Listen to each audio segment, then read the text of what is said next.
জীবনে ভালো মন্দ ওঠা পড়া সমস্ত কিছুই আসছে, আসবে আবার চলেও যাবে।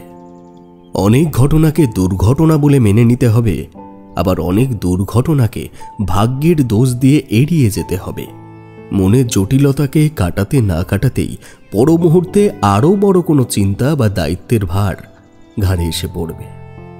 মোট কথা, সব মিলিয়ে সৃষ্টিকর্তার এক অলঙ্ঘনীয় নিয়মে জীবনকে বেঁধে রাখতেই হবে সর্বদা। কিন্তু যে মানুষটি এই সমস্ত অনুভূতির ঊর্ধ্বে, যে মানুষটার দায় দায়িত্বের ভার সমস্তটাই নিয়ে নিয়েছেন এক মায়াবিনী অলৌকিক দেবী, যে মানুষটাকে কখনোই কোনো বিষয় নিয়ে দুশ্চিন্তায় পড়তে দেখিনি, আজ সেই মানুষটার জন্মদিন। অর্থাৎ আমাদের ঠাকুর মশাইয়ের জন্মবার্ষিকী আজই 12ই অগ্রহায়ণ। এই দিনটায় আমিও কিশোরী কোনো কাজ রাখিনি, অথবা রাখবার কোনো চিন্তাও করতে পারি না। বারবার এই দিনটা এলেই মনে পড়ে যায় সেই প্রথম দিন তারানাথের বাড়িতে যাবার স্মৃতিটা। প্রথম গল্প তিনি শুনিয়েছিলেন মাতু পাগলিকে নিয়ে। আপনাদেরও আশা করি মনে পড়ছে সেই গল্পটি। যাই হোক, স্ত্রীকে দিয়ে একটু পায়েস করিয়ে কোটমোড়ের জগন্নাথ মিষ্টান্ন ভাণ্ডার থেকে 2 সের রাবড়ি কিনে নিয়ে আমিও কিশোরী এসে পৌঁছালাম দুপুরের একটু পরপরই তারানাথের বাড়িতে। চারি এসেছে বাবার বাড়িতে তার ছেলে নক্ষত্রকে নিয়ে সকাল সকাল। আমরা পৌঁছানো মাত্রই তার ছেলে এক দফা আমাদের কাছে এসে দুষ্টুমি করে গেছে। কাজেই তারানাথ হাসি মুখে বৈঠক ঘরে এসে তার নাতিকে বুঝিয়ে সুজিয়ে ঘুম পাড়ানোর জন্য চারির কাছে দিয়ে এসে বসল আমাদের সম্মুখের তক্তপোষের ওপরে। একটা উদাসী হাসি হেসে বলল, এই বুড়ো বয়সে এসে সমস্ত হাঙ্গামা একেবারেই বিলাসিতা বলে মনে হয়, বুঝলে। এই দিনটা বছর বছর ঘুরে ঘুরে এলেই নিজের উপরে আরো বেশি হতাশা জমতে শুরু করে। গোটা জীবনটাই কেটে গেল অভিজ্ঞতার তর্জমা করতে করতে। বাল্য বয়সটাই ভালো ছিল, বুঝলে। জন্মদিনের দিন সকালবেলায় উঠিয়ে মা স্নান করিয়ে দিতেন। বাবা আমাদের বাড়ির চাকর রামদিনকে সঙ্গে করে বাজারে নিয়ে গিয়ে নানা রকম মাছ, পাঁঠার মাংস সহ বিবিধ আনাজপাতি, পায়েস করবার খাঁটি খেজুর গুড় এসব নিয়ে আসতেন। দাদু ঠাকুমা আমায় পুজোর ঘরে নিয়ে গিয়ে বসিয়ে সেদিনের পুজো করতেন। পবিত্র প্রদীপের আলো ছুঁইয়ে দিতেন আমার মাথায় ও বুকে। দুপুরে খেতে বসবার সময়কার দৃশ্য ছিল একেবারে দেখবার মতন। উলে বোনা আসনের ওপরে বসে রয়েছি আমি ও আমার পাশে আমার ভাই বোনেরা, আর পঞ্চব্যঞ্জনে সজ্জিত খাদ্যদ্রব্যের ওপরে ধান দুব্য দিয়ে আশীর্বাদ করবার জন্য জড়ো হয়েছে যত বাড়ির প্রত্যেকে। এক একজন করে আশীর্বাদ করছে, আর সাথে সাথে বেজে উঠছে শঙ্খধ্বনি আর জোকারের রোল। সে একদিন ছিল, বুঝলে হে। ওই তারানাথের নিয়তি যে এসে পৌঁছবে মটলেনের এই গুপচি অন্ধকার ঘরে, হ্যাঁ, তাকে জানত। তারানাথ হতাশাগ্রস্ত হয়ে চুপ করল।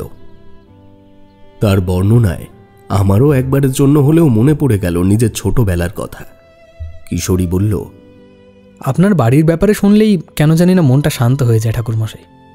ও বাড়ি নিয়ে যে কাহিনীগুলো আপনি আমাদের বলেছেন তার প্রত্যেকটি স্মরণীয় এবং অন্যান্য সকল অভিজ্ঞতার চেয়ে ভিন্ন। কিশোরীর কথা শুনে তারানাথ শান্ত দৃষ্টিতে তার দিকে একবারের জন্য চাইল। তার দৃষ্টিতে কোনো উদ্দেশ্য নেই, কেমন যেন একটা সীমাহীন উদ্দেশ্য নিয়ে সে চেয়ে রয়েছে কিশোরীর দিকে। ভাবতে পারিনি এই অনির্দিষ্ট দৃষ্টিপাত হয়ে চলেছে এক ভয়ানক ঘটনার সূচনাস্থল। খানিকক্ষণের সূচপতন নীরবতার পর তারানাথ বলল, শুধু কি আমার বাল্য বয়সের উপাখ্যান? আমার একমাত্র মেয়ে চারির ছোটবেলাটাও একেবারে মসৃণ ইতিহাস বহন করে না। আজও যখন সকালে তার ছেলেকে নিয়ে আমার বাড়িতে এলো, তখন আবার মনে পড়ে গেল বহু বছর আগে ফেলে আসা একটা ভয়ঙ্কর রাতের কথা। ওহ, কি ভয়ানক নিয়তির ঘেরা টোপেই না পড়েছিলাম সেবার। তারানাথ একটু থামতেই আমি প্রশ্ন করে ফেললাম, আচ্ছা ঠাকুরমশাই, আজকের দিনটাতেই কেন আপনার এমন কথা মনে আসলো? তার মানে কি তারানাথ মৃদু ইতিবাচক মাথা নেড়ে বলল,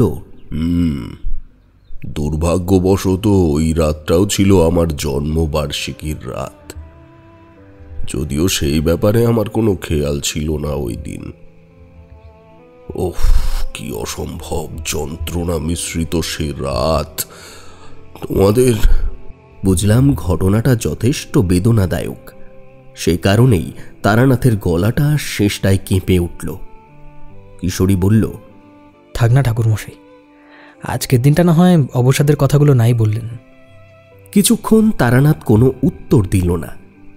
খানিক বাদে একবার তার ভেতর বাড়ির দিকে তাকালো, তারপর বলল, আজকের দিনটাই এই কাহিনীটির উপযুক্ত দিন।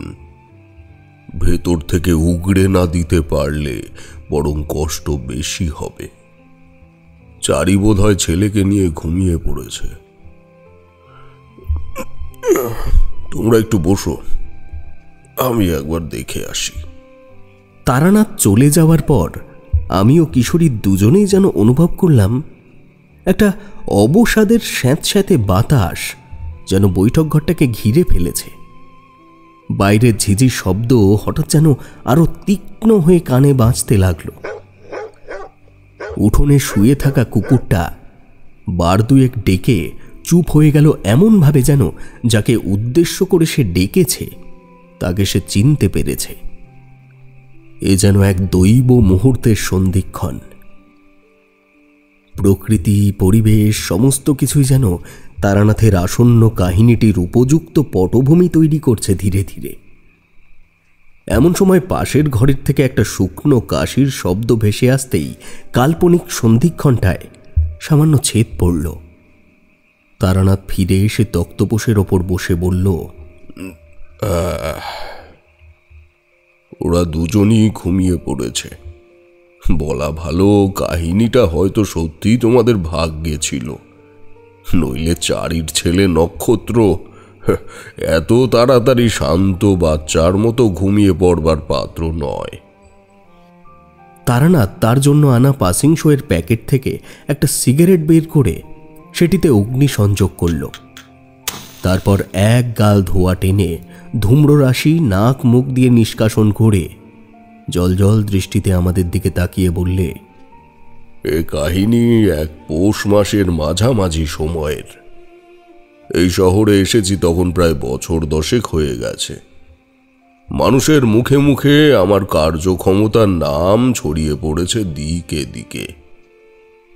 প্রতি মাসে প্রায় 2-3টে মক্কেলের বাড়িতে তাদের নিমন্ত্রণ রক্ষা করতে মানবিকতার খাতিরে যেতেই হতো।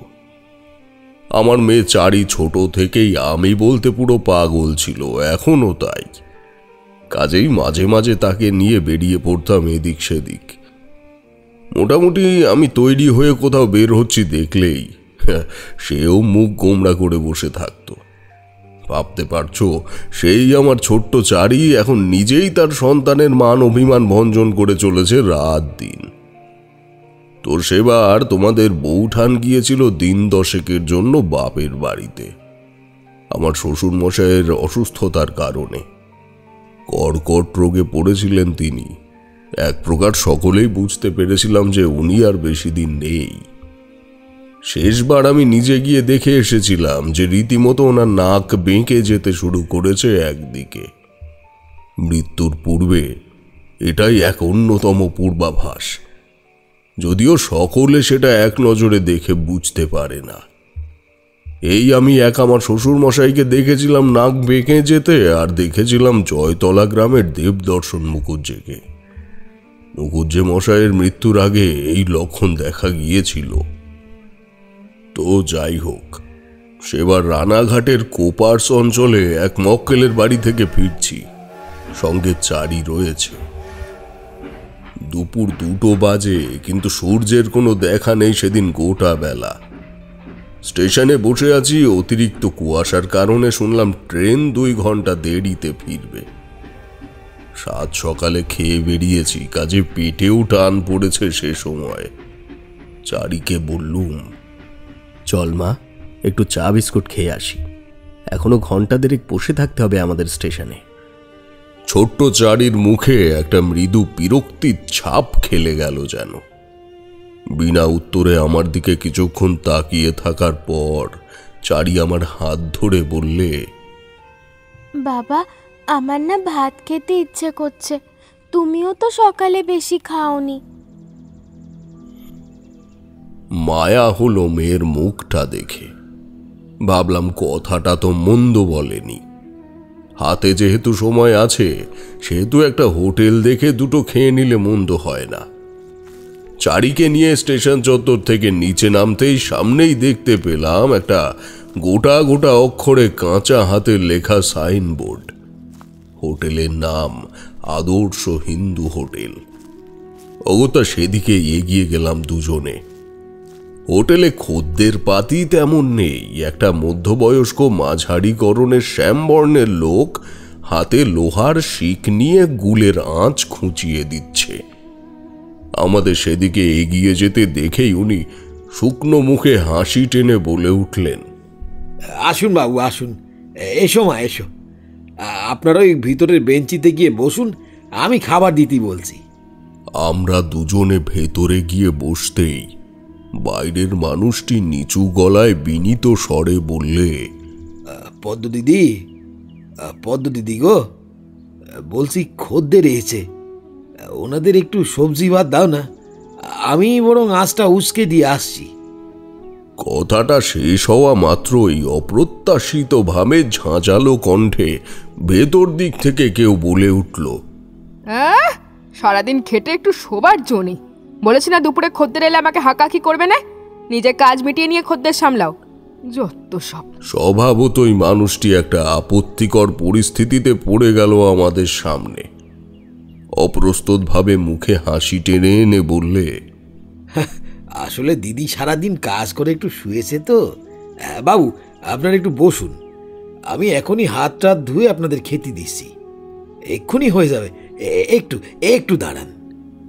কাজেই মিনিট দুয়েকের মধ্যে আমাদের সামনে ভাতের থালা পড়ল। গরম ধোঁয়া ওঠা ভাতের সাথে পাতলা রুই মাছের ঝোল সহযোগে তৃপ্তি করে খাওয়া দাওয়া সারলাম। অবশেষে পয়সা দিতে গিয়ে মানুষটার মুখের দিকে ভালো করে তাকালাম এবং ঠিক সেই সময় একটা বিষয় লক্ষ্য করলাম। খানিক থমকে গেলাম।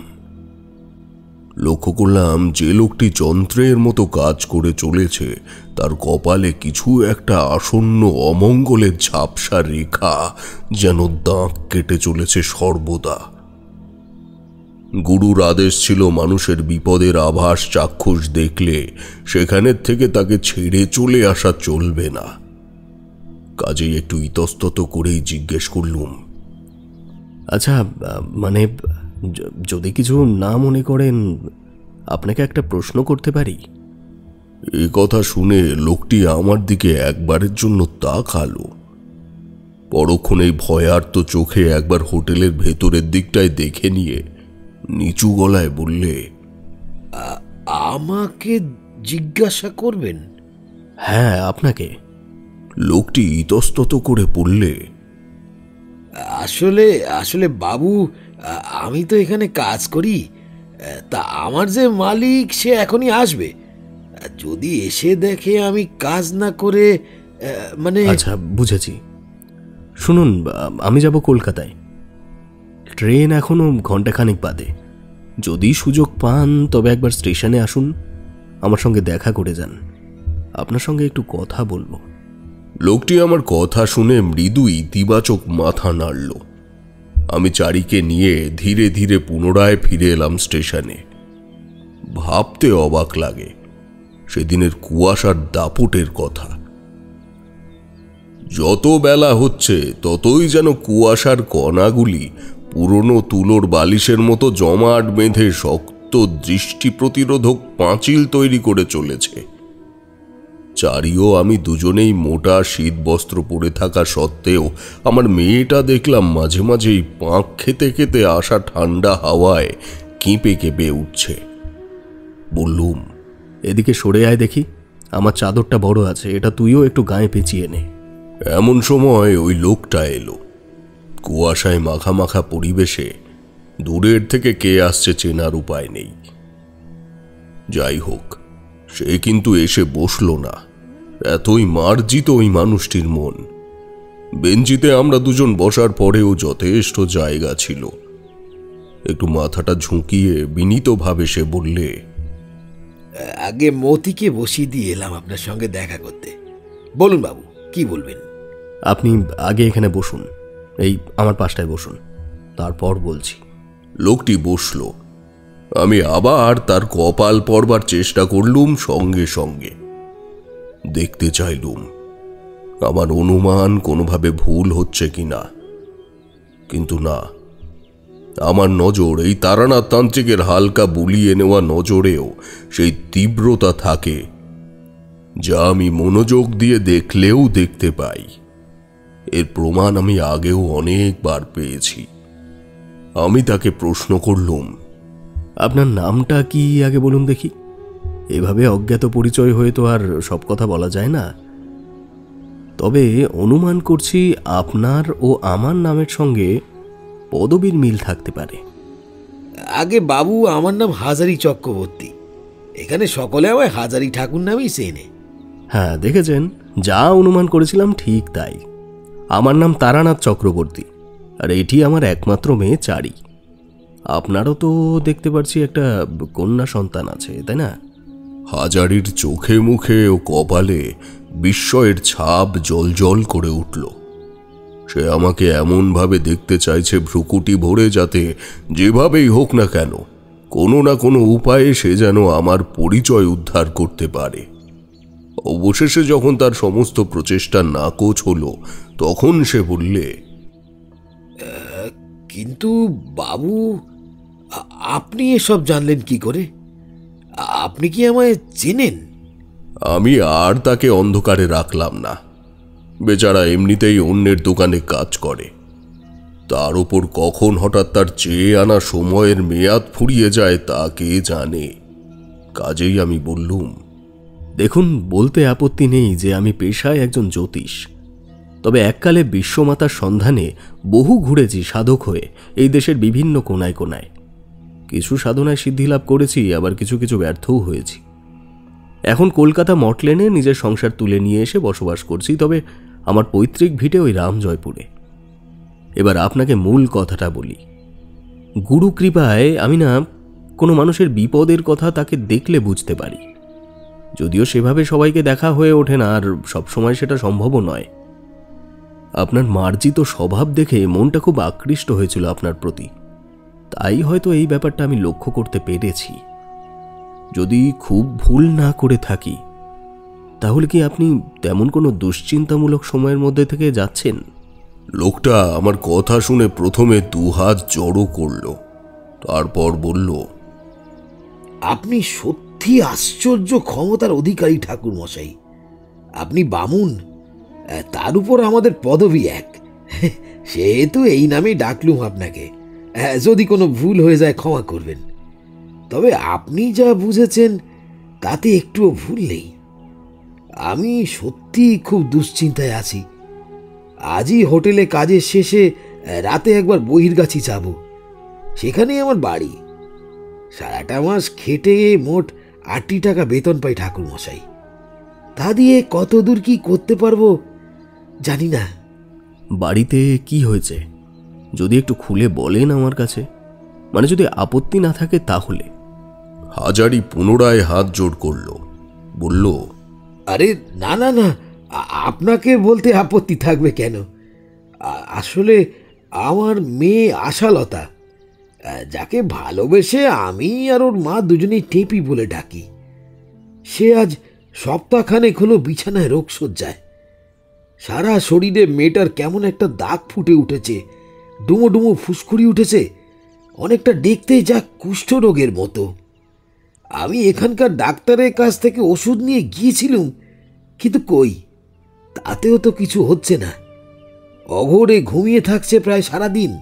যতটুকু সময় হুঁশ থাকছে মুখে কয়ে চলেছে একই কথা, কেবল বলছে,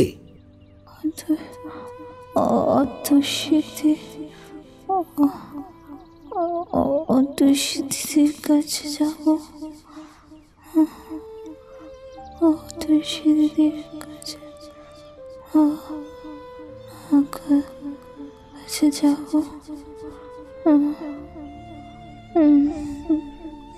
এই অতসীটাকে? আগে অতসী হলো আমাদের গ্রামের হরিচরণ বানুজ্যের মেয়ে। খুব ভালো মানুষ এই হরিচরণ বাবু। তার বাড়িতে টেপি সারাক্ষণ পড়ে থাকে বলতে পারেন। অতসীর কাছে পড়াশোনা করে, গান বাজনা শেখে। হরিচরণ বাবুর বাড়িতে গানের খুব চর্চা হয়, বুঝলেন ঠাকুরমশাই। ও বাড়ির সকলেই সঙ্গীত জিনিসটাকে আদর করে, কদর করে। মেয়েটা আমার এই অসুস্থ অবস্থাতেও অতসী দিদিকে ভুলতে পারছে না। আপনি বলুন, এই অবস্থায় কি তাকে নিয়ে যাওয়া যায় ওখানে? এমনি গ্রামের মানুষ আমাদের উঠোন এড়িয়ে চলছে, পাছে অসুখ বিসুখ ছড়িয়ে পড়ে। এক কথায় বলতে গেলে ভীষণ দুশ্চিন্তা চলছে মাথার মধ্যে ঠাকুরমশাই। মায়া হলো হাজারির কথা শুনে। ভাবলাম এতে আমিই বা কি করতে পারি। তার মেয়ে অসুখে পড়েছে, এখানে ভালো বুদ্ধির প্রয়োজন। আমার মতো একজন সামান্য তান্ত্রিকের তন্ত্রবিদ্যা প্রয়োগের কাজ তো এটা নয়। তবে আমার এমন কেন মনে হচ্ছে যে এখানে কেবল এই ব্যাপারটুকুই ঘটমান নয়।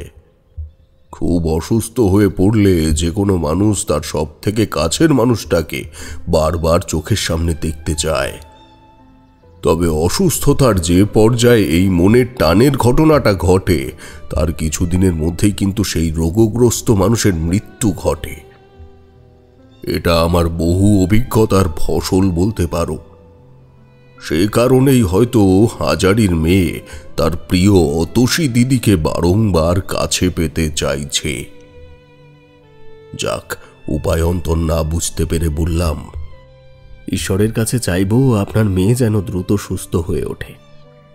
রোগ ব্যাধির ব্যাপারে কি বা বুঝবো আমি?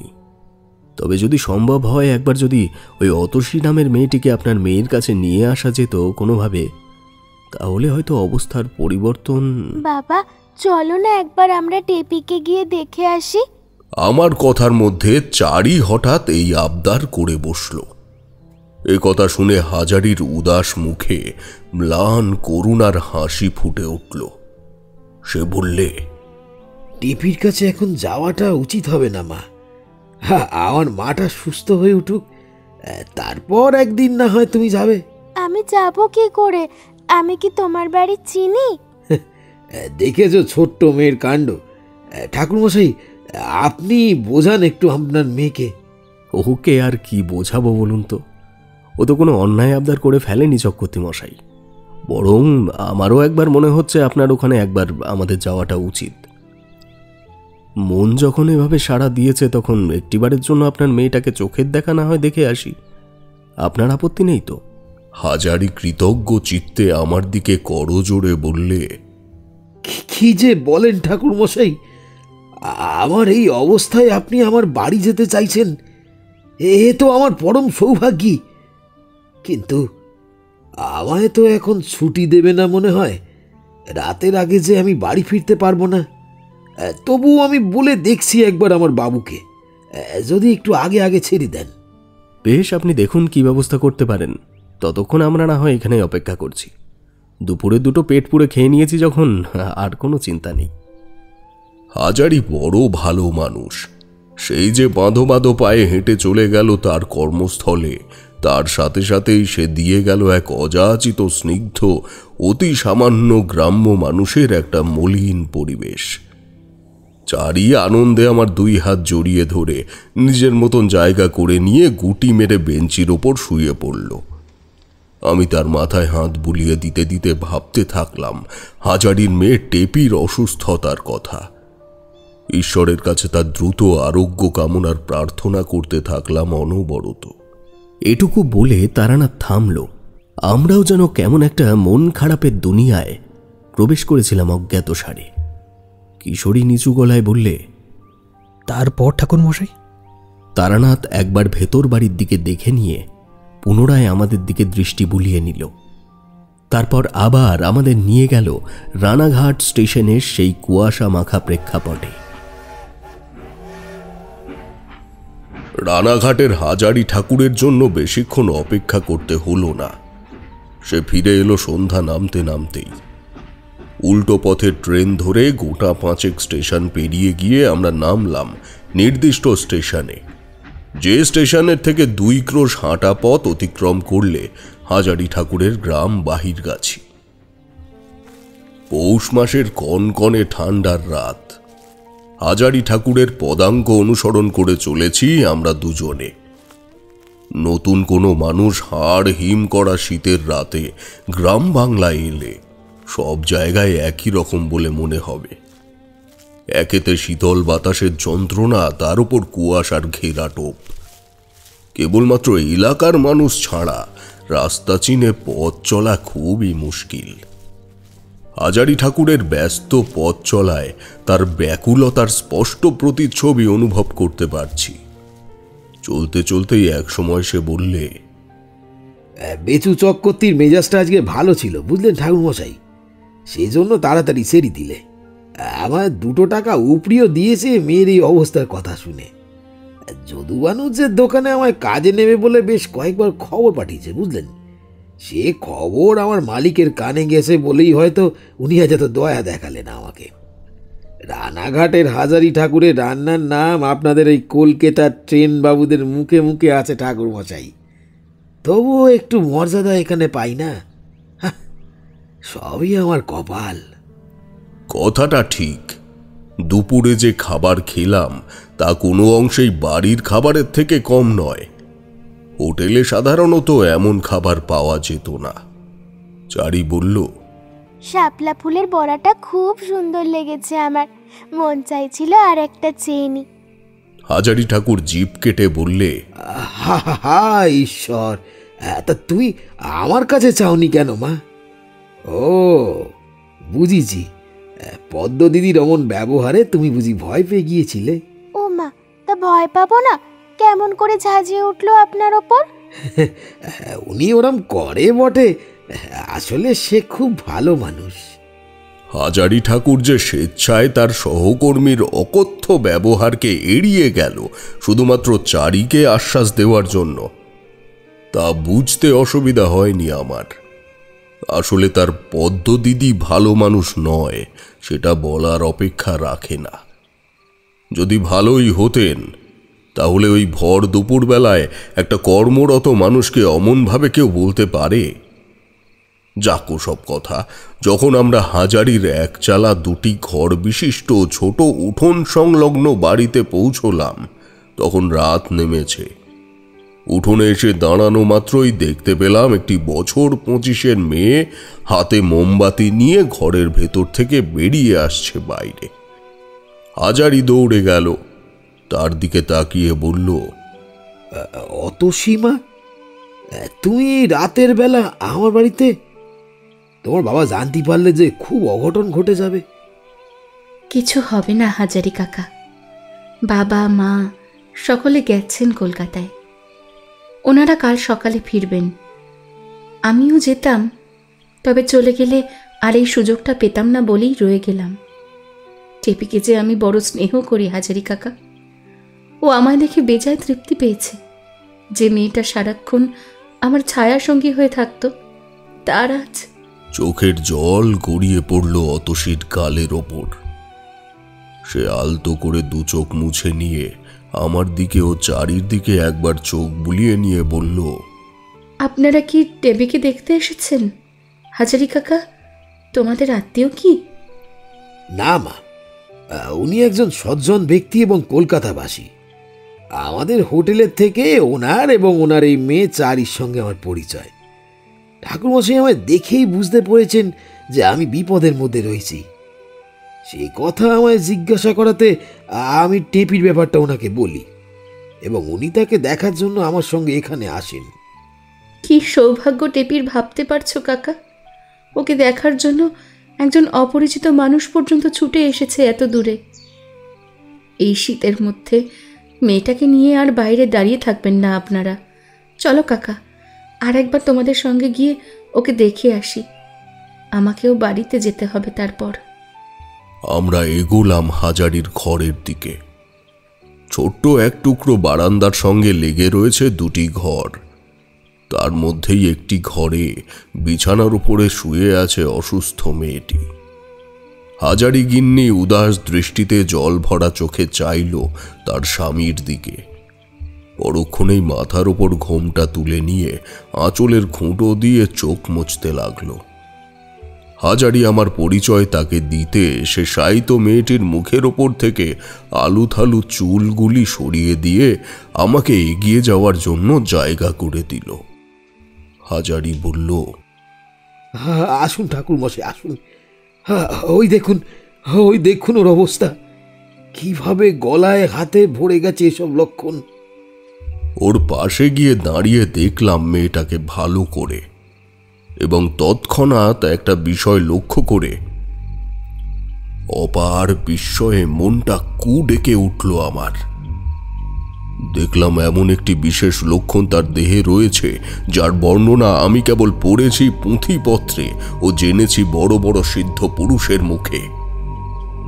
টেপি জেগেই ছিল, এবং আমি যাওয়ার পরে সে আমার দিকে তাকিয়েছেও, কিন্তু ওই চোখের মণিতে যে আধ্যাত্মিক জ্যোতি ফুটে উঠেছে তা কেবল একটা কারণেই ফুটে উঠতে পারে, আর সেটা হলো যদি কোনোভাবে কোনো মানুষ জোরপূর্বক ঈশ্বরের স্বরূপ দর্শন করে ফেলে, অথবা কোনো পার্থিব জীব যদি হঠাৎ কোনো আধ্যাত্মিক শক্তিকে চোখের সামনে দেখে ফেলে, তাহলে তার চোখের মণিতে এমন লক্ষণ ফুটে ওঠে। আমার অভিজ্ঞতায় এরকম ঘটনা ওই প্রথম আর ওই শেষ।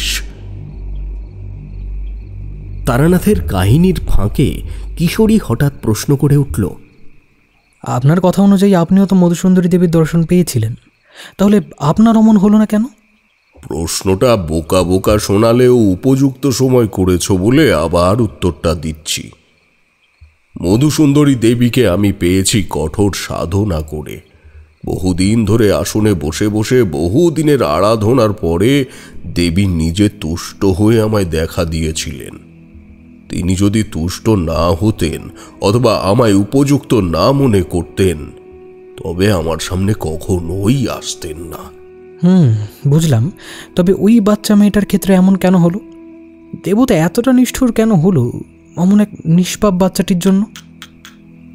তারানাথ এবার আগে একটি সিগারেট ধরিয়ে তারপর উত্তর দিল, পাপ একটা নিজের অজান্তেই করে ফেলেছিল টেপি, এবং যে এসেছিল সে দেবতা নয়, এসেছিল এক অপদেবতা। যাই হোক, শুনতে থাকো মন দিয়ে ঘটনাটা। মেয়েটার অবস্থা দেখে আমি বাইরে এলাম এবং প্রথমেই বললাম, হাজারি মশাই, এখানে আসাটা আমার জন্য কতটা জরুরি ছিল তা আপনাকে বলে বোঝাতে পারবো না। প্রথমত, আমার অভিজ্ঞতা যা বলে তা হলো এটি কোনো ছোঁয়াচে রোগ নয়। আপনার মেয়ের ঈশ্বর দর্শন ঘটেছে, তার চোখের মণিতে ওই লক্ষণ স্পষ্ট। আপনারা সে চোখের জ্যোতি দেখতে পারবেন না, কারণ তন্ত্র সাধনায় সিদ্ধি না ঘটলে এই জ্যোতি দেখা যায় না। ভগবানের অনেক কৃপায় ও আপনাদের আশিসে ওর প্রাণটা এখনো রয়েছে, কারণ ঈশ্বরকে সরাসরি চোখে দেখা সম্ভব নয়, কারণ তিনি একটি বিশুদ্ধ অশরীরী সত্তা এবং তার মহিমা মানুষের সহ্য করবার ক্ষমতার বাইরে। যাত্রা পুস্তক অনুসারে ঈশ্বরকে দেখলে মানুষের মৃত্যু হতে পারে, তবে তিনি কিছু বিশেষ পরিস্থিতিতে তার মহিমা অল্প বিস্তর প্রকাশ করতে পারেন। যদি ভুল না করে থাকি, তবে আপনার মেয়ের সাথেও এমন কিছুই ঘটেছে। যেদিন থেকে প্রথম ওর মধ্যে এমন লক্ষণ দেখা যায়, সেদিন টেপি কি এমন কিছু কাজ কারবার বা ব্যবহার করেছিল যা অন্য দিনের থেকে আলাদা? আমাদের কথোপকথন হাজারি গিন্নি শুনছিল দাওয়ার উপর দাঁড়িয়ে। এই প্রশ্ন শুনে সে এগিয়ে এসে বললে, হ্যাঁ ঠাকুর মশাই, সেদিন একটা ব্যাপার হয়েছিল যা আগে কখনো হয়নি। কি সেই ব্যাপারটা? উনি তো বাড়িতে থাকে না, রানাঘাটের থেকে বাড়িতে আসেন কোনো মাসে একবার, অথবা কোনো কোনো মাসে খুব বেশি হলে ওই দুবার। কাজেই 12 মাসে আমি রাতের খাওয়া দাওয়া তাড়াতাড়ি করে ফেলে মেয়েকে নিয়ে শুয়ে পড়ি। প্রতিদিন ভোর থাকতেই আমার ঘুম ভেঙে যায় সে কারণে। টেপিও আমি উঠে গেলেই বিছানা ছেড়ে দেয়। আজ থেকে সপ্তাহখানেক আগের কথা। সেদিন ঘুম ভাঙতেই দেখলাম টেপি আমার পাশে নেই। ওদিকে ঘরের দরজাটাও একদম হা করে খোলা। আমি আতঙ্কিত হয়ে চৌকি থেকে নামতেই দেখলাম বারান্দার দরজার মুখে দাওয়ার ওপর পা ঝুলিয়ে টেপি বসে আছে, আর কুয়াশা ঢুকছে ওই খোলা দরজা দিয়ে, সঙ্গে শিরশির করে হাওয়াও চলছে। আমার শরীরটা শীতে কাঁপছে ঠকঠক করে, কিন্তু টেপির যেন কিছুই অনুভব হচ্ছে না। তাকে বকাবকি করে আমি ঘরে নিয়ে এলাম। ভেবেছিলাম হয়তো আমায় না ডেকেই বাইরের কাজ করতে গেছিল, কিন্তু আমার এই ধারণাটাও ভেঙে গেল যখন দেখলাম ওর হাতে বাঁশি রয়েছে। বাঁশি? কৌতূহলী হয়ে প্রশ্ন করলাম আমি। সেই মুহূর্তেই অতসী জিজ্ঞেস করল, বাঁশি বলতে যেটা আমি দিয়েছিলাম ওকে? কই, এটা তো আগে বলেননি কাকিমা আমাকে। আমি আসলে ভাবিনি যে ওটা কোনো বলার মতন কিছু। যেদিন থেকে তুমি ওই বাঁশিটা দিয়েছ সেদিন থেকে তো ওটা পাশে নিয়েই ঘুমোতো, তাই জন্য ভেবেছিলাম হয়তো এমনি ওটা নিয়ে। তাছাড়া ভুলে যাওয়ার একটা কারণও ছিল। বিছানায় ওকে শোয়াতে গিয়ে দেখলাম ওর পায়ে কাদা শুকিয়ে রয়েছে। মেয়েকে কতবার জিজ্ঞাসা করলাম যে কোথায় গিয়েছিলি তুই, তারপর থেকে আর কোনো উত্তর দেয়নি। আর কোনো উত্তর দেয়নি। এটুকু বলে হাজারি গিন্নি আঁচল দিয়ে চোখ চাপল। আমরা প্রত্যেকেই চুপ করে রইলাম কিছুক্ষণ। থমথমে গ্রাম্য শীতের রাতে ঝিঁঝি পোকারা গলা ফাটিয়ে চলেছে। পাশেই কোথাও শেয়াল ডেকে উঠল তারও স্বরে। হাজারির উঠোনের ওপর দুটো কুকুর শুয়ে রয়েছে কুণ্ডুলি মেরে। নিশির পড়া স্যাঁতস্যাঁতে ঠান্ডা মাটির ওপর তারা ঠক ঠক করে কাঁপছে। হাজারি বলল, অতসীমা, তোমার আর এখানে থেকে কাজ নেই বাবা, রাত বেড়েছে। চল, তোমায় বাড়িতে এগিয়ে দিয়ে আসি। হ্যাঁ, সেই বেশ ভালো। চলুন, আমিও যাই আপনার সঙ্গে। চারিমা, তুমি যাও, টেবির পাশে গিয়ে বসে থাকো। এই রাতে আর বাইরে থেকো না। চারি ছোট থেকেই খুব বাধ্য ছিল আমার কথা শুনে সে হাজারি গিন্নির হাত ধরে ঘরের ভেতরে চলে গেল। আমি এগোলাম গৃহস্বামীর সাথে অতসীমাকে এগিয়ে দিতে। হাঁটা পথে বললাম, আচ্ছা অতসীমা, তোমার কি মনে হয়? তুমি তো ওকে খুব ভালোভাবেই চেনো, বোঝো। অত রাতে বাঁশি হাতে টেপি কোথায় যেতে পারে কিছু অনুমান করতে পারছো? অতসীমা কিছু একটা ভেবে চলেছিল মাথায়, তা অনেকক্ষণ ধরেই যেন আন্দাজ করতে পারছিলাম। আমার প্রশ্ন শুনে সে একটু ইতস্তত করে বলল, আমি অনুমান করছি যেটা, সেটা যদি হয় তাহলে বিষয়টা সত্যি ভয়ঙ্কর এবং অপার্থিব ঠাকুরমশাই। বেশ কয়েকদিন ধরে সঙ্গীতের বিভিন্ন রাগ নিয়ে টেপির সাথে গল্প করছিলাম। তারও গান বাজনার ব্যাপারে ভীষণ উৎসাহ। সেসবের মধ্যেই তাকে বলেছিলাম ভৈরব রাগের ব্যাপারে। ভৈরব হলো রাগের রাজা, এমনকি সঙ্গীত শাস্ত্রের সব থেকে প্রাচীনতম রাগের মধ্যে এটি একটি। টেপিকে বলেছিলাম ভৈরব রাগ বাজাতে হয় সূর্যোদয়ের সময়। দিনের আলো ফুটতে না শুরু করলে এই রাগ সঙ্গীত চর্চা করা উচিত নয়। একসময়ের সঙ্গীতজ্ঞরা নাকি এই ভৈরব রাগ মাঝরাতে অভ্যাস করতে করতে শ্বেতভুজা দেবীর ধ্যান করতেন। এমনকি গল্পের ছলে তাকে এটাও বলেছিলাম যে দেবীর আশীর্বাদ পেয়ে সেকালে অনেকেই আশ্চর্য ক্ষমতার অধিকারী হয়ে উঠেছিলেন। যেমন উল্লেখযোগ্যভাবে তাকে বলেছিলাম তানসেনের আশ্চর্য ক্ষমতার কথা, যেগুলো আমার বাবার মুখে আমি শুনেছি। এখানে তানসেনের ব্যাপারে একটু বলে রাখি। এই ব্যক্তি ছোট থেকে যে মন্দিরে বসে সঙ্গীত চর্চা করতেন সেই জায়গা হলো বৃন্দাবন। তারপর বিহাটে ফিরে তানসেন শিব মন্দিরে সঙ্গীত সাধনা শুরু করেন। লোকমুখে বলতে শোনা যায় তার সঙ্গীতে মন্দিরের দেয়াল আন্দোলিত হতো। স্থানীয়রা পূর্ণভাবে বিশ্বাস করতে শুরু করেন যে তানসেনের সঙ্গীতের কারণেই মন্দিরটি একদিকে একটু হেলে পড়েছে। তাছাড়াও বৃক্ষ ও পাথরকে আন্দোলিত করা, নিজে থেকেই বাতি জ্বালানো এবং যখন বৃষ্টির কোনো চিহ্নই নেই তখন বৃষ্টি আনায়ন, এসব তিনি তার সূক্ষ্ম চর্চার মাধ্যমে রাগ সঙ্গীতের ব্যবহার করে করতে পারতেন। বুঝতে বাকি রইল না, টেপির ক্ষুদে মন নিশ্চয়ই এই ঘটনায় আকৃষ্ট হয়ে অথবা উন্মত্ত হয়ে সঙ্গীতের প্রতি তার যে প্রেম তা দিয়ে ভবিষ্যৎকে জয় করবার জন্য ওই কাজই করতে গিয়েছিল ওই রাতে বাঁশি নিয়ে, যেটি আসলে ওই ভৈরব রাগ চর্চা করবার ভুল সময়। যতটা সঙ্গীতের জ্ঞান ততদিন পর্যন্ত আমার ছিল, তাতেই আমি এটুকু জানতাম যে কোনো সময় যে কোনো রাগ সঙ্গীতের চর্চা চলে না। সঙ্গীত এমন এক প্রাচীনতম শাস্ত্র যা সৃষ্টির আদিকালের সঙ্গে সরাসরি সম্পর্কিত। ভুল সময়ে ভুল সঙ্গীতের চর্চা যে কোনো সময় অনর্থের কারণ সৃষ্টি করতে পারে। যেমন মালকোষ রাগ চর্চা করলে প্রেতলোককে বশীভূত করা যায় বলে শুনেছি। যাই হোক, আমি ততক্ষণে একটা উপায় পেয়েছি যেটা ছাড়া কোনো মতেই আর টেপির জীবন রক্ষা করা সম্ভব নয়। হাজারিকে বললাম, তোমাদের বাড়ির আশেপাশে পুকুর বা ছোট জলাশয় কোথাও আছে? সে আছে, আমাদের বাড়ির পিছনে একটা ছোট পুকুর মতো, কিন্তু তাতে জল খুব কম। কিন্তু কেন বলুন তো? তাহলে আর কি, এটা তো একেবারে স্বাভাবিক। যে কোনো বাচ্চা মেয়ে নিজেকে আড়াল করবার জন্যে সবার প্রথমে বাড়ির পেছনকেই বেছে নেবে, আর সে কারণেই তার পায়ে কাঁদা দেখেছিল আপনার গিন্নি। আচ্ছা অতসীমা, টেপি বাঁশিটা খুব ভালোই বাজাতো বলো? হ্যাঁ ঠাকুরমশাই, এটুকু বয়সে অমন পটু যন্ত্রবিদ্যা ভাবতে পারা যায় না। এদিকে আমিই তাকে ওই টুকটাক তালিম দিতাম। আসলে ওর উৎসাহটা প্রচণ্ড বেশি ঠাকুরমশাই।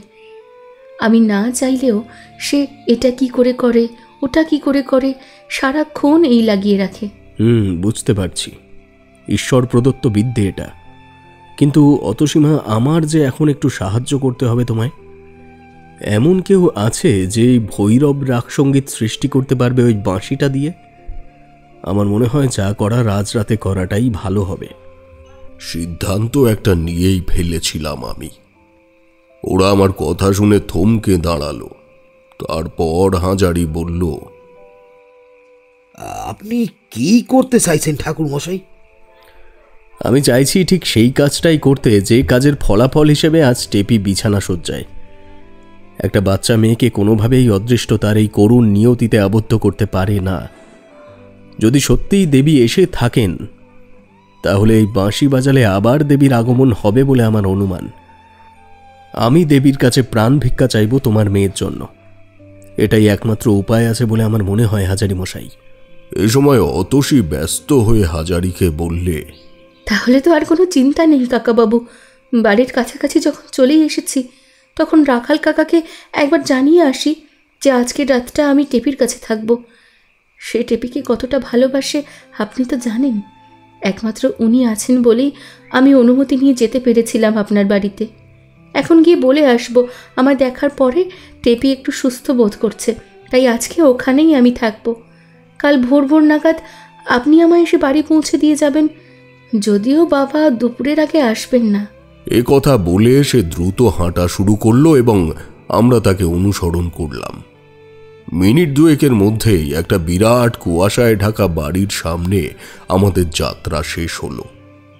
বেশ খানিকক্ষণ রাস্তায় অপেক্ষা করবার পর অতসী মায়ের সঙ্গে বেরিয়ে এলো একজন বৃদ্ধ ব্যক্তি। তার এক হাতে হ্যারিকেন আর অন্য হাতে একটা চাদর। হাজারি মশাইয়ের সামনে এসে দাঁড়িয়ে তিনি বললেন, চিন্তা করো না হাজারি, তোমার মেয়ে সুস্থ হয়ে যাবে বাবা। মা অতসীর চোখের মনি, সে দুজনে ছায়া সঙ্গিনী। আমারও মনে বলছিল সে গেলে টেপি সুস্থ বোধ করবে। এই নাও, এই একটা চাদর নিয়ে এসেছিলাম বাড়ি থেকে। ভেবেছিলাম রাতে বাড়ি ফেরার সময় তোমার ওখানের থেকে একবার ঘুরে যাব। এই চাদরটা টেপি মায়ের গায়ে চাপিয়ে দিও, কেমন? এই বাড়িতে এলে সে আমার এই চাদর নিয়ে গায়ে চাপিয়ে বসে থাকে ওই তালিম ঘরে। মেয়েটার যে কি হলো, ওকে সুস্থ না দেখলে মনে ভেতরটা যেন ছিঁড়ে যাচ্ছে আমার। ভেবে দেখেছ গ্রামের মানুষের আন্তরিকতা কোন পর্যায় পর্যন্ত যেতে পারে? ঘর সংসার রান্নার হাঁড়ি সব কিছু আলাদা হলেও একজনের মন অন্যজনের জন্য কেঁদে উঠত সে সময়। আমি খুব কষ্টে নিজের বেদনাকে আটকাতে পেরেছিলাম সেদিন। বাকি তিনজনের চোখেই অচিরেই গড়িয়ে পড়েছিল অশ্রুবিন্দু। ফেরার সময় কথোপকথনে জানতে পারলাম এই বৃদ্ধের নামই রাখাল বৈরাগী, অতসীমাদের বাড়ির সব থেকে পুরনো ভৃত্য। হাজারির বাড়িতে যখন ফিরলাম তখন রাত ঘন হয়েছে। চারিকে একটা কলা দিয়েছে গৃহলক্ষ্মী, সে ওটি নিয়ে খাচ্ছে এবং এক দৃষ্টিতে তাকিয়ে রয়েছে টেপির দিকে। টেপির দৃষ্টি ও চারির দৃষ্টি লক্ষ্য করে পাথরের মতন স্থির। অতসীমাকে দেখে হাজারি গিন্নি অবাক হয়েছে স্বাভাবিকভাবেই। কাজেই অতসী তাকে সমস্তটা জানিয়ে দিল যে আমি কি করতে চলেছি। তখন শুধু অপেক্ষার প্রহর গোনা। টেপির মা দুটো ভাতে ভাত ফুটিয়ে দিলেও আমাদের কারোরই মুখে খাবার রুচল না তখন। চারির অবস্থা দেখে মায়া হলো আমার। সে চাইছে টেপি উঠে তার সাথে কথা বলুক, তার সাথে একটু খেলুক, কিন্তু সে সেটা না করতে পেরে ওর দিকে চেয়েই রয়েছে, যেন অপেক্ষা করছে, যেন আশায় বুক বেঁধে রয়েছে যে তার সঙ্গে কথা বলার জন্য টেপি এখনই উঠে বসবে। ঘণ্টা তিনেক অনিদ্রিত অপেক্ষার পর আমরা উঠলাম। টেপি ঘুমিয়ে পড়েছে। তার পাশে একই বালিশে মাথা দিয়ে ঘুমোচ্ছে চারিও। আমি বাকিদের উদ্দেশ্যে বললুম, এবার ওই বাঁশিটা এনে অতসীমাকে দেওয়া হোক। আর অতসীমা, তুমি এই দাওয়ায় বসেই ভৈরবী সুর ধরবে। কোনো কারণেই বাড়ির কেউ পেছনের পুকুরের দিকে যাবেন না। সাধারণত জলাভূমিতেই পরলৌকিক অনুভূতির আবির্ভাব ঘটে, আর যদি আমার অনুমান ঠিক থাকে তবে তিনি আসবেন। কিন্তু এর মধ্যে সব থেকে মূল বিষয় হলো বাঁশির সুর সেই পর্যায় পর্যন্ত পৌঁছানো দরকার যে সুর তরঙ্গ দিয়ে পরলৌকিক উপস্থিতির সূক্ষ্ম পর্দাকে ছিঁড়ে ফেলা যায়, নইলে কিন্তু আমরা ব্যর্থ হব। ইতিমধ্যে হাজারি গিন্নি ওই বাঁশিটি এনে দিয়েছে অতসী মায়ের হাতে। সে আমার কথা শুনে চিন্তিত মুখে জবাব দিল, আমি আমার সর্বস্ব চেষ্টা করব ঠাকুরমশাই। কাজেই আর সময় নষ্ট করলাম না। আমি মধুসুন্দরী দেবীর বীজ মন্ত্র জপ করতে করতে গিয়ে দাঁড়ালাম হাজারির বাড়ির পেছনের জঙ্গল আবেষ্টিত পুকুর পাড়ে। হাজারি আলো নিয়ে ফিরে গিয়ে আমার কথা মতো অতসীমাকে বাঁশি বাঁচাতে নির্দেশ দিয়েছে। পরক্ষণেই পেছন থেকে ভেসে আসতে শুরু করল বেদনা মিশ্রিত গম্ভীর বাঁশির সুর। পূর্ণিমার আলো ঝলমল করতে করতে নেমে এসেছে আকাশ থেকে, তবে পুকুরের ওপরে জমে থাকা কুয়াশা রাশি ভেদ করে তা পুকুরের জলে প্রতিফলিত হচ্ছে না। সনসনে পাকানো হাওয়া খেলা করে যাচ্ছে স্তব্ধ অরণ্যানীর পাতায় পাতায়। পুকুর সংলগ্ন গাছের পাতাগুলির থেকে জমে থাকা নিশির বিন্দু জলের ওপর পড়ার টপ টপ শব্দ শুনতে পারছি স্পষ্ট। পায়ের কাছে জঙ্গলের মধ্যে একটা খচখচে শব্দ তুলে একটা ব্যাঙ লাফিয়ে গিয়ে বোধহয় পড়ল জলের ভেতর। তবে এমন প্রায় ঘণ্টা খানেক চললেও কোনো রকম জাগতিক পরিবর্তন হলো না পরিবেশে। আমি একবারের জন্য ফিরলাম হাজারির বাড়ির উঠোনে। আমায় ফিরতে দেখে সকলেই কৌতূহলী হয়ে পড়লেও যখন আমি বললাম, অতসীমা, হয়তো তোমায় আরও সূক্ষ্ম বিবেচনা করে বাজাতে হবে। হতে পারে তুমি ধ্যানমগ্ন হয়ে বাজাচ্ছ না। মন থেকে সব বের করে দাও অতসীমা, বের করে দাও টেপির এই পরিস্থিতির কথা, বের করে দাও তুমি কোথায় আছো আর কেন আছো। শুধু এটুকু মনে রাখো, ওই ঠিক টেপির চাহিদার মতন এটাই ভাবো যে আজ যেভাবেই হোক তোমায় ঈশ্বরকে তুষ্ট করতে হবে তোমার সঙ্গীতের মাধ্যমে। বুঝতে পারছো তুমি আমি কি বলতে? ঠিক এমন সময় কোনো এক অজ্ঞাত জায়গার থেকে পুনরায় বেজে উঠল বাঁশির বোল। না না, অতসী বাজাচ্ছে না। শব্দটা আসছে হাজারির বাড়ির পেছনের ওই পুকুরের দিকটার থেকে। অদ্ভুত আতঙ্কে বিস্ময়ে মোহন একেবারে জর্জরিত আমাদের প্রত্যেকের তখন। আমি প্রত্যেককে ওখানেই অপেক্ষা করবার নির্দেশ দিয়ে ছুটে গেলাম পুকুরের দিকে। না, মিথ্যে নয়। ছোট পুকুরের ঠিক ওপারে একজন মানুষ এসে দাঁড়িয়েছে। ভাসমান কুয়াশার ফাঁকে ফাঁকে কেবল তার অবয়ব দেখতে পাচ্ছি, এবং সেই বাজিয়ে চলেছে এই বাঁশি। তবে অবকাশ পেলাম না বেশিক্ষণ তাকে নিয়ে ভাববার, কারণ পরক্ষণে অনুভব করলাম পরিবেশটা যেন ভরে উঠেছে কস্তুরী সুবাসিত মদিত ঘ্রাণে। পুকুরের জলে এক অদ্ভুত তরঙ্গ সৃষ্টি হয়েছে যেন। তারপরেই দুর্ভেদ্য কুয়াশার ভেতর থেকে ভেসে এলো একটা স্নিগ্ধ নূপুরের শব্দ। কোনো নারী যেন অতি কোমল পদক্ষেপে এগিয়ে আসছে আমার দিকে।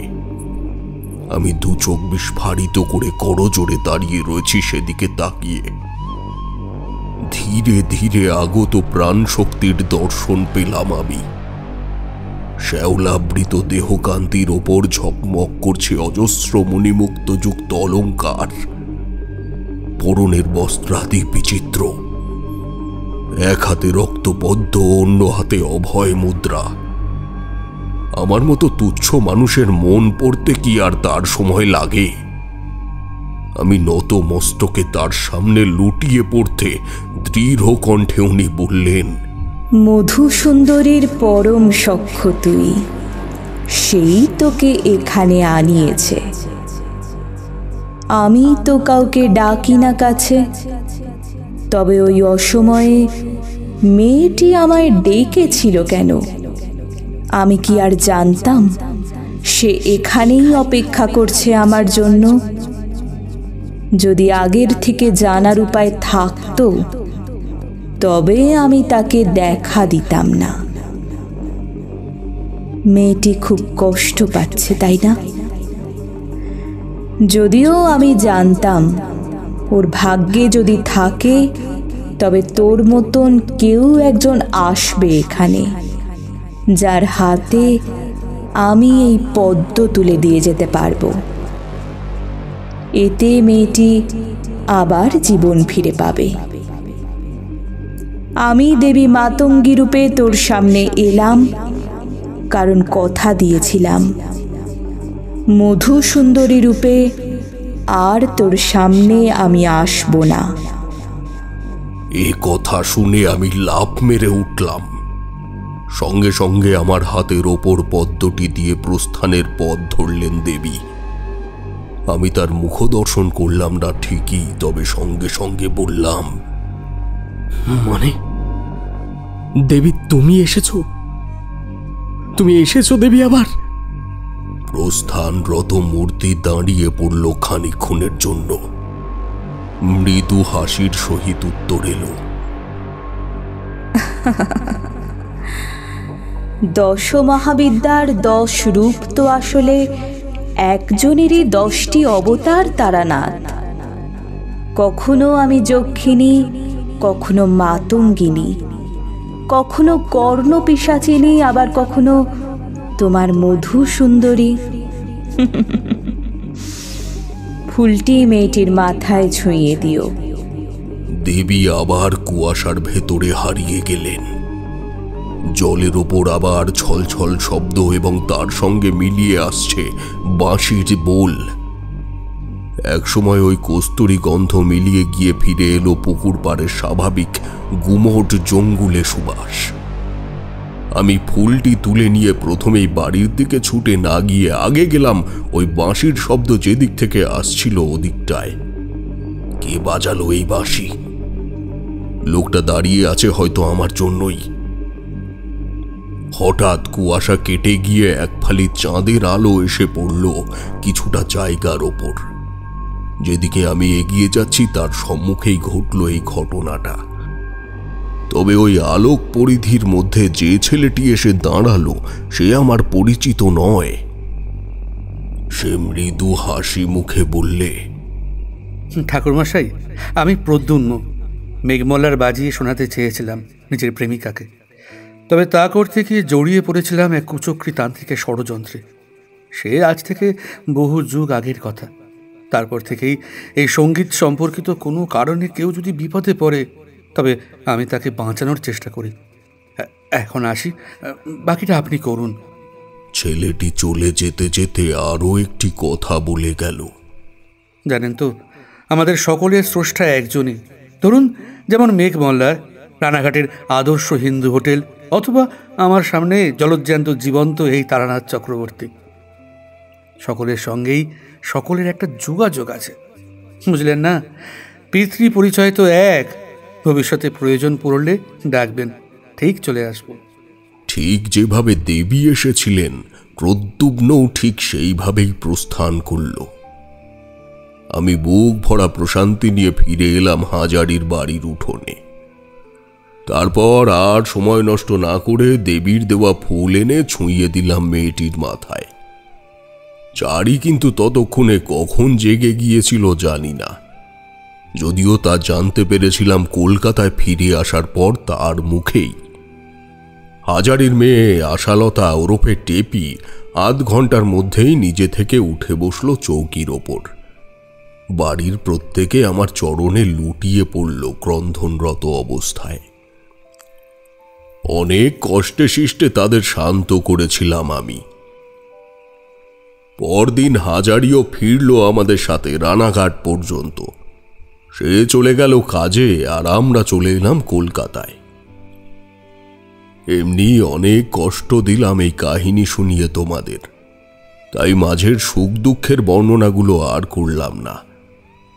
বাড়িতে ফিরে আসার পর চারি একদিন আমায় দুপুরে খেতে বসে বললে, জানো বাবা, আমি ওই ঘরের জানালার ফাঁক থেকে সবটা দেখেছি। শুধুমাত্র ভয়েতে তোমাকে কিছু বলতে পারিনি এতদিন। ওই দেবী এলো, ফুল নিয়ে তোমায় কিছু একটা বলল, তারপর চলে গেল।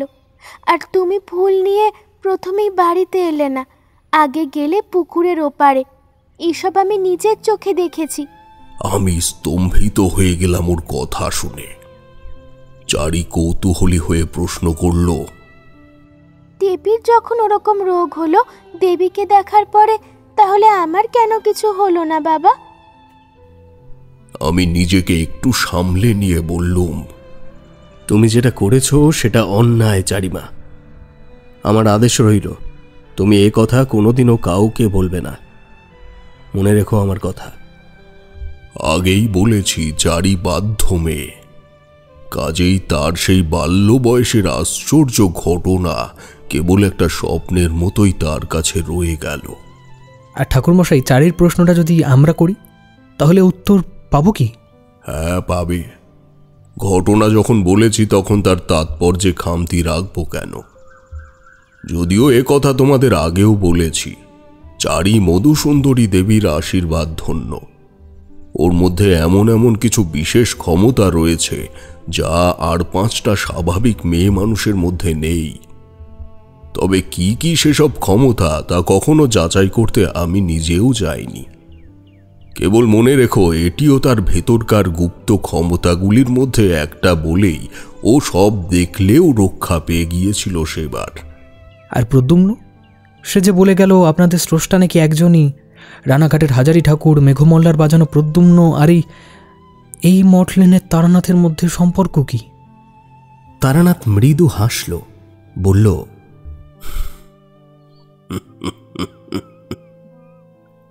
সম্পর্ক একটাই। স্রষ্টা একজনই এবং ভাগ্য বিধাতা আমাদের একই দেবতা। সে দেবতার নাম শ্রী বিভূতিভূষণ বন্দ্যোপাধ্যায়। রাজপ্রতাপের ঠেকে আপনারা শুনছিলেন একটি তারানাথ তান্ত্রিক ফ্যান ফিকশন গল্প, ভয়ঙ্কর কর্মফল। গল্পটি লিখেছি আমি, রাজপ্রতাপ বসু। গল্পের বিভিন্ন চরিত্রে আমি, রাজপ্রতাপ, সন্তু, সৌরভ, ধোনি, বর্ণালী, পিয়ালি এবং RNM অভিষেক। গল্পটির শব্দ সংযোজন এবং আবহে টিম রাজপ্রতাপের ঠেক। প্রচ্ছদ অঙ্কনে দাস স্টুডিও। গল্পটি আপনাদের কেমন লাগলো তা অবশ্যই জানান আপনাদের মূল্যবান কমেন্টের মাধ্যমে। আজ আপনাদের জন্য রেখে গেলাম আমার জন্মদিন উপলক্ষে তারানাথ তান্ত্রিক ফ্যান ফিকশনের এই বিশেষ গল্পটি। যদি গল্পটি আপনাদের খুব ভালো লেগে থাকে তাহলে অবশ্যই আপনাদের পরিবার এবং পরিচিত মহলে গল্পটির লিঙ্ক শেয়ার করে দিন এবং তাদেরকে বলুন এমন ভালো ভালো গল্প শোনার জন্যে অবশ্যই রাজপ্রতাপের ঠেক চ্যানেলটিকে সাবস্ক্রাইব করে আমাদের সঙ্গে যুক্ত হয়ে যেতে। আজকের মতন তাহলে এখানেই শেষ করছি। খুব শীঘ্রই ফিরব পরবর্তী নিবেদন নিয়ে। ততদিন সুস্থ থাকুন, সঙ্গে থাকুন আর শুনতে থাকুন রাজপ্রতাপের ঠেক। ধন্যবাদ।